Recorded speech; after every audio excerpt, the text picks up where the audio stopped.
नमस्कार, मेरे YouTube channel पर आप सभी का स्वागत है। आज हम सुनेंगे देवउठनी एकादशी की व्रत कथा।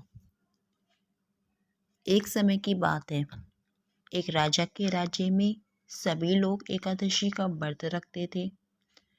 प्रजा तथा नौकर चाकरों से लेकर पशुओं तक को एकादशी के दिन अन्न नहीं दिया जाता था।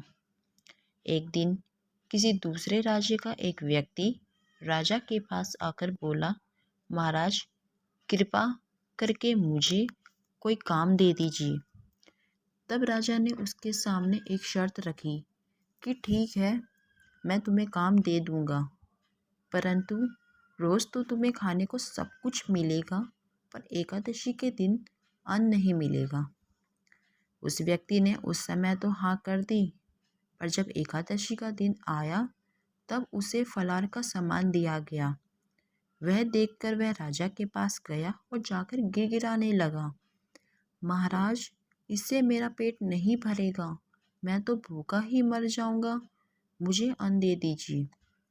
राजा ने उसे शर्त की बात याद दिलाई, पर वह अन्न छोड़ने को राजी ही नहीं हुआ।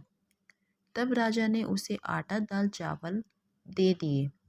वह रोज की तरह ही नदी पर जा पहुंचा और स्नान करके भोजन पकाने लगा।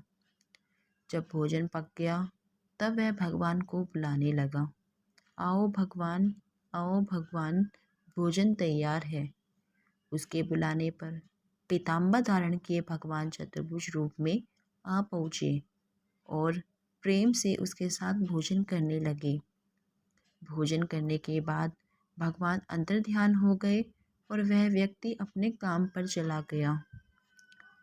15 दिन बाद जब अगली एकादशी आई तब वह राजा से कहने लगा कि महाराज, मुझे दुगना सामान दे दीजिए। उस दिन तो मैं भूखा ही रह गया।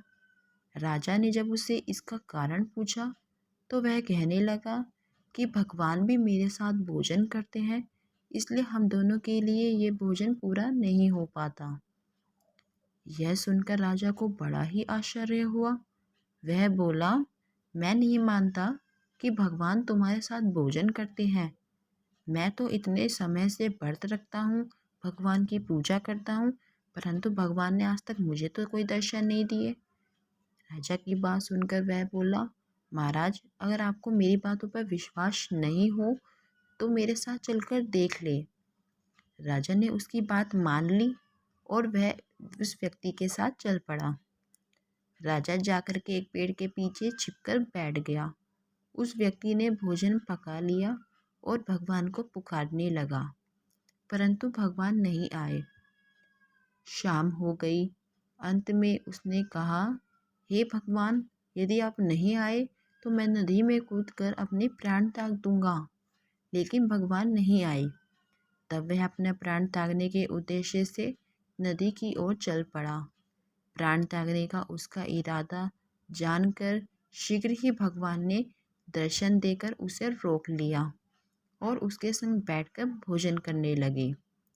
भोजन करने के बाद भगवान अपने विमान में बैठ गए और उसे भी अपने साथ लेकर अपने धाम की ओर चले गए।